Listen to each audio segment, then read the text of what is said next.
Lecture 13. The Law of Similars. In these paragraphs, Hahnemann summarizes what he has said before and points out the necessary conclusions. In doing so, he proves that the only method of applying medicines profitably in disease is the homeopathic method. With good results and with actually good profit of applying and in healing processes. The homeopathic method is only the actual method he is explaining. We daily see that the antipathic and heteropathic methods have no tendency of permanency in their results.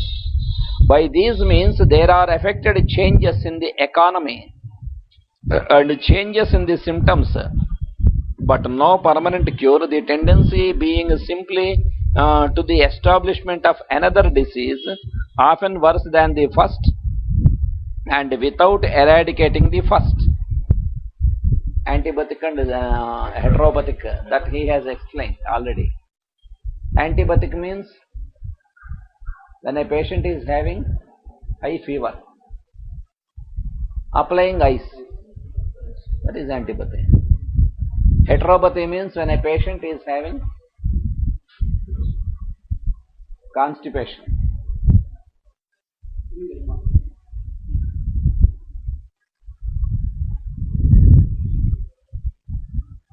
In this connection, we might speak of the giving of morphine and purgatives.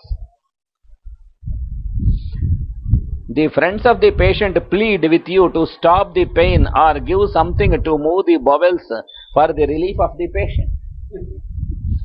Automatically the friends will ask, you do something, his pain, you should stop his severe pain. You should do some medicine. Then you are forced to give morphine. What happens? In the same way, for constipation also, laxatives. You know quite well that the relief from morphine is very transient, but when you are occupying the ground of principle, there is the strongest reason why a dose of morphine should never be administered. After giving morphine, changes are observed which are really detrimental to the patient. Morphine is being used for a long time. There are many bad effects. Apart from the original disease, there is another horrible disease because of the bad effects. In some psychic cases, we have seen with the psychiatric medicines in females, after starting some psychiatric medicines, they stop getting menses completely. Only after discontinuing those medicines, the menses will re-establish.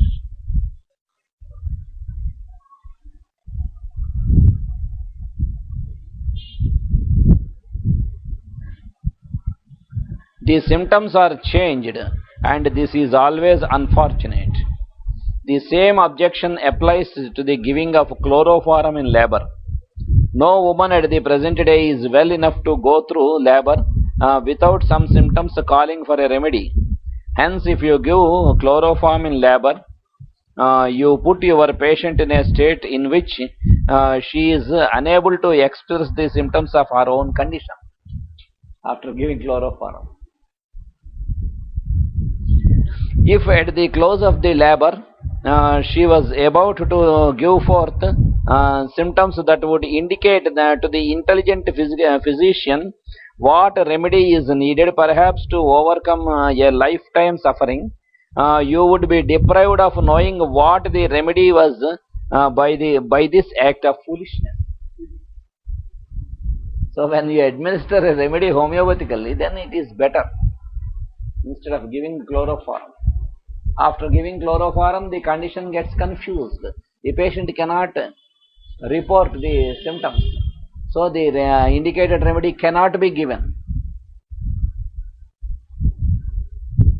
This depends on the following homeopathic law of nature, which was sometimes indeed vaguely surmised but not hitherto fully recognized, and to what is due every real cure that has ever taken place. A weaker dynamic affection is permanently extinguished in the living organism by a stronger one if the latter, whilst differing in kind, is very similar to the former in its manifestation. In this paragraph, Hahnemann distinctly declares that the phenomena of cure depend entirely upon fixed law, the law of similars, or the law that governs homeopathy. After Hahnemann has made a number of provings, he gathered together from the literature a great number of reported cures for the purpose of observing whether the cures had been made accidentally or from purpose, and whether they were in accordance with the law of similars or with the principles of dissimilars. After applying this law of similars, he had cured many cases.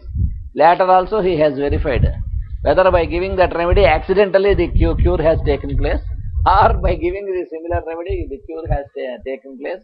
That he could observe and establish. In every instance, he was able to see that the cure had been made in accordance with the law of similars, viz., that the drug which cured in each case was capable of producing symptoms similar to those which it cured. This is true in all planes, under all circumstances, and all other apparent cures are not cures but suppression. All apparent cures are not cures but suppressions. A dynamic disease in the living economy of man is extinguished in a permanent manner by another that is more powerful when the latter, without being of the same species, bears a strong resemblance to it in its mode of manifesting itself. That sentence seemed to be about the best way of expressing the law of Hahnemann's time. The words more powerful or more intense would afford a natural way of expressing it. But when one has lived in homeopathy and has been able to perceive its inner workings, the word powerful expressions a different thought. Expresses a different thought. If we follow along the line of potentization, we lose the idea of power that is manifest to an uninitiated mind.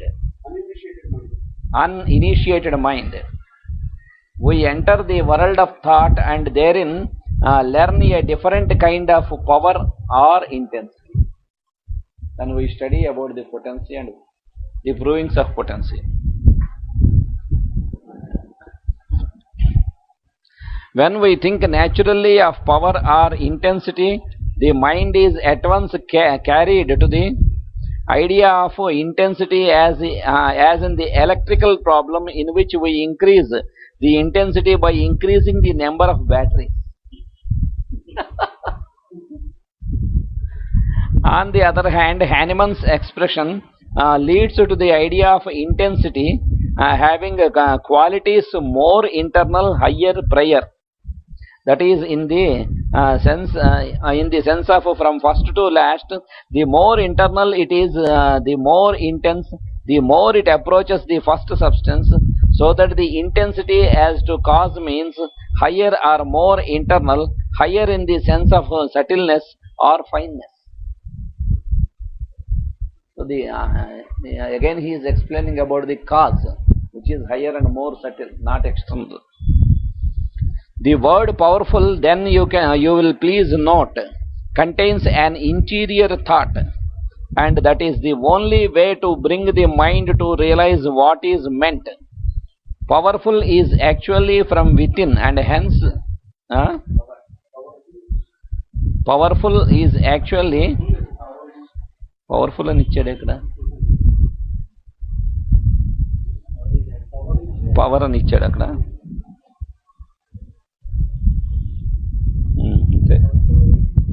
ఇక్కడ powerful అనే ఇచ్చాడు.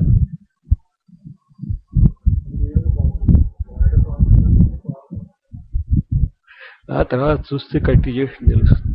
Power is actually from within, and hence we potentize, going higher and higher in order that we may reach intensity, and it is in this sense that the remedy becomes more powerful by potentization. మొట్టమొదటి power అనేది correct. As a matter of fact, when speaking upon the material plane, the remedy grows weaker by potentization because the material is actually reduced.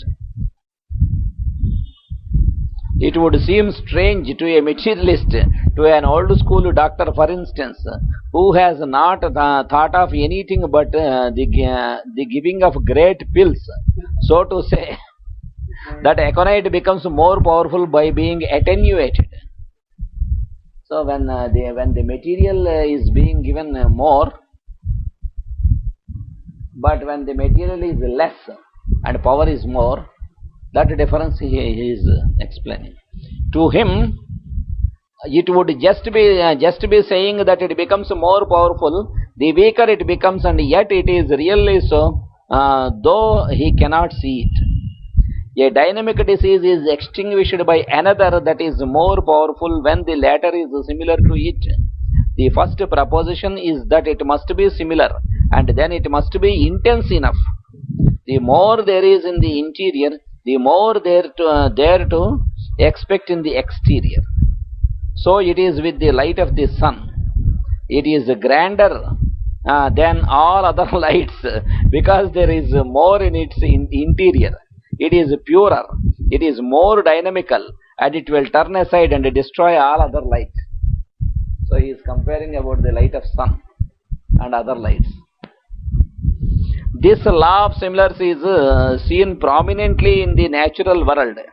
We see it from man to man. It is easily illustrated among the insane. It is the secret of mind cure, and there are many instances of mind cure that are based on the law of similars. One example of this is seen in the young girl who has lost her mother or lover and is ill as a consequence, is depressed with grief, is constantly sobbing, and has become melancholy. She sits in a corner, hears nobody, thinks no one can pity her because no one has had just such grief. Let us apply allopathic treatment to her. Come, there is nothing that matter with you. Why don't you brace yourself up? Why don't you try to arouse yourself? He is saying that it is an allopathic approach.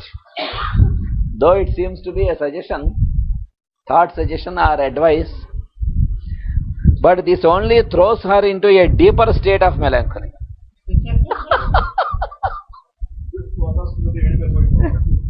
Because of reminding about the things repeatedly, the depression gets more deep. Scolding and harsh treatment do no good. But introduce the homeopathic treatment. Employ a nurse, if you will, who is a good actress and who has gone through the same identical grief.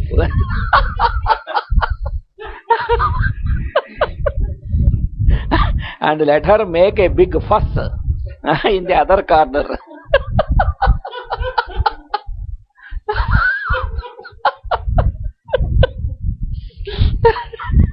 ఇంకో మూల కూర్చుని ఆవిడ ఇంతకన్నా గట్టిగా దుఃఖించమంటున్నాడు.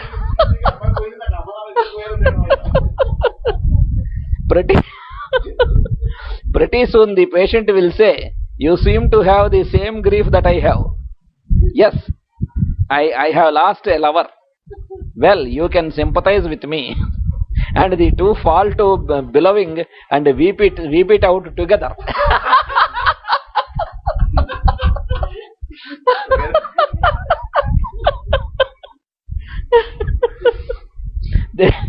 There is a bond of sympathy.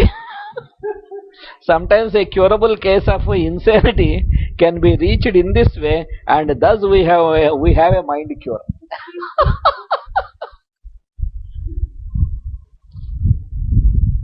Hahnemann made use of this plan in curing insanity. When a patient would exert her will but is unable on account of the physical encumbrances, then the homeopathic remedy will restore order. The curative power of medicines, therefore, depends upon their symptoms similar to the disease, but superior to it in strength, so that each individual case of disease is most surely, radically, rapidly, and permanently annihilated and removed only by a medicine capable of producing in the human system, in the most similar and complete manner, in the totality of its symptoms, which at the same time are stronger than the disease. Then it is not sufficient merely to give the drug itself regardless of its form. It is not sufficient to give the crude drug, but the plane upon which it is to be given is a question of study. Even though by selecting the exact remedy, if you give in a crude form, it will not cure. But in giving the potency also, you should select simillimum. In a proving, the crude drug may bring forth a mass of symptoms in one prover, but when a person is sick, those symptoms will not be touched by the crude drug, because the patient does not sustain the similar relation or susceptibility that one did who proved it. In paragraph 29, Hahnemann has given an explanation of the law of cure. He himself preludes it by saying that he does not attach much importance to it. You are not in any way bound to consider it, and it is usually omitted in this course.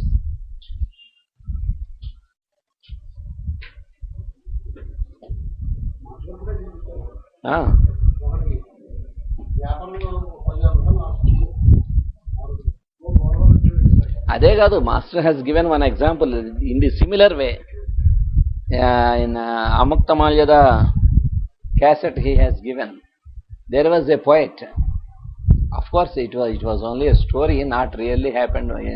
Master has given, but this story was in vogue. There was a poet. He was a good scholar and poet, but he was having a disease, that whether his wife is completely heartfully loving him or not.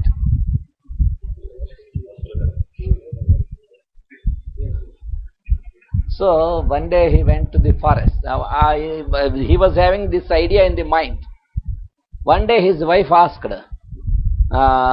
one lady was being taken with the body of her husband.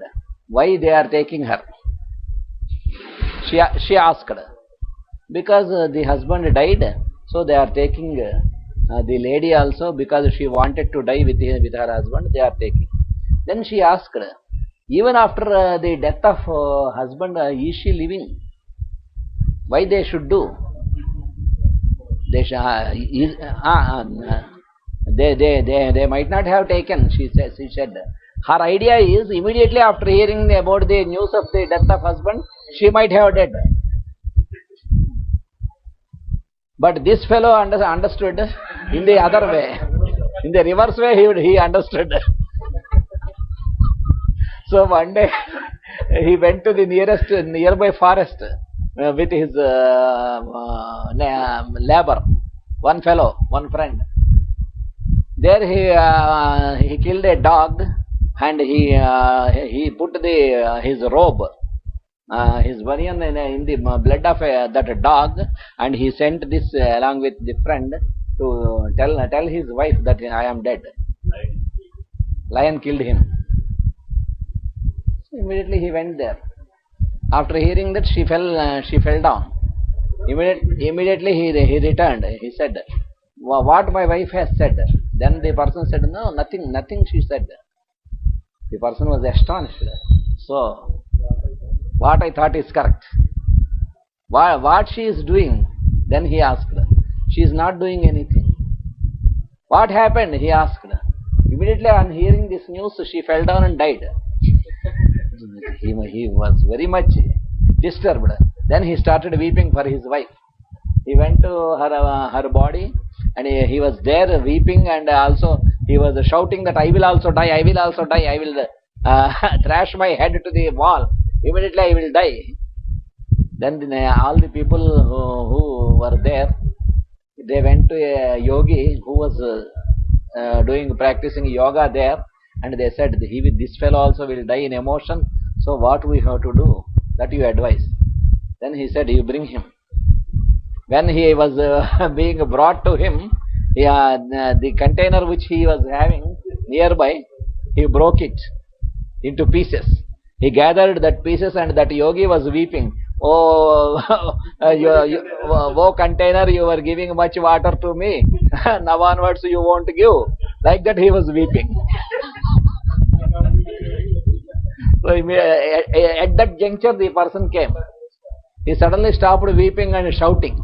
He asked, you fool, you have broken that and you are weeping for that. Are you yogi?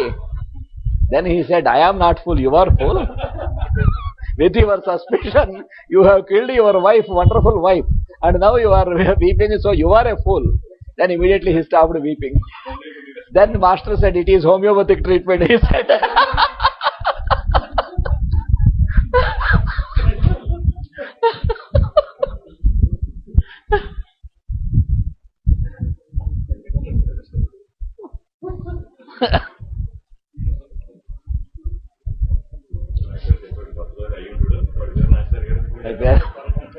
ఏదో రాశారు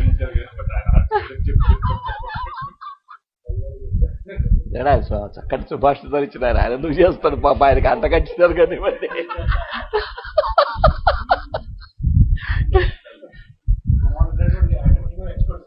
దాన్ని మంచి అది కొన్నిట్లో ఇప్పుడు మయూరం సూర్యశతకం గురించి చెబుతున్న master గారు చెప్పారు. అది చాలా ఆయన మయూరుడు మంచి కవి, ఆయన బ్రహ్మాండంగా ఇదయ్యి వస్తూ కవిత్వం చెప్పాట. అక్కడ మూర్తి దగ్గర ఒక ఆవిడ, ఒక మిడిల్ ఏజ్ ఆవిడ ఉండి అక్కడ చేస్తుంటే ఆవిడ మీద ఏదో ఇష్టం వచ్చినట్టు కవిత్వం చెప్పాడు. చెబితే ఆవిడ, అదేంట్రా నీకు బుద్ధి ఉందా లేదా, నేను మ్యారేజ్ అయినటువంటి ఆవిడని, నాకు పిల్లలు ఉన్నారు, నువ్వు నా మీద ఇలాంటివి నువ్వు చెప్తావంటే నువ్వు కుష్ఠరోగి అయిపోయని చెప్పించాడు అని చెప్పి ఇంటికి వెళ్ళిపోయాడు. తీరా వీడి ఇంటికి వచ్చి చూస్తే ఆవిడ వీడి అక్కగారు.